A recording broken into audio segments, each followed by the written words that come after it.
लाडक्या बहिणींवर अत्याचार करणाऱ्या नराधमांना फाशीची शिक्षा होण्यासाठी सरकार प्रयत्नशील. पुणे अत्याचार प्रकरणानंतर आता उपमुख्यमंत्री शिंदेंचं आश्वासन. पुणे अत्याचार प्रकरणी शिरूरमधील गुन्हाट गावात पोलिसांचा फौजफाटा, तर 100हून अधिक पोलिसांकडून आरोपी गाडेचा शोध सुरू. स्वारगेटमधील अत्याचार प्रकरणातील आरोपी उसाच्या शेतात लपल्याचा संशय, तर ड्रोनसह डॉग स्क्वॉडच्या माध्यमातून याचा तपास सुरू. आरोपीला काल गावाच्या आसपास काहींनी पाहिल्याची माहिती. पुणे अत्याचार प्रकरणातील आरोपी दत्तात्रय गाडे फरार घोषित. गाडेची माहिती देणाऱ्याला पोलिसांकडून 1 लाखांचं बक्षीस. डीसीपी स्मार्तना पाटील यांची माहिती.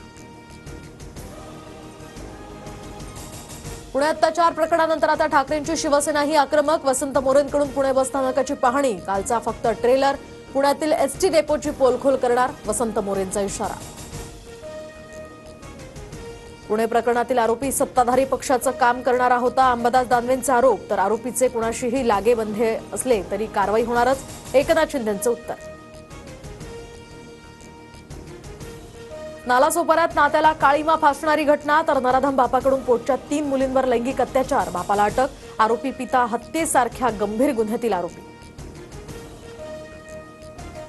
संतोष देशमुख हत्या प्रकरणी सीआयडीकडून बीडच्या विशेष मकोका कोर्टात आरोपपत्र. जवळपास 1,500 पानांचं आरोपपत्र दाखल.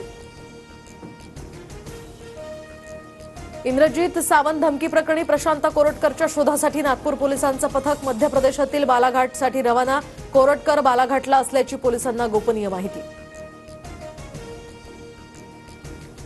लाडक्या बहिणींच्या खात्यात आज फेब्रुवारीचा हप्ता जमा होण्याची शक्यता. वित्त विभागाकडून 3,490,00,000 वर्ग.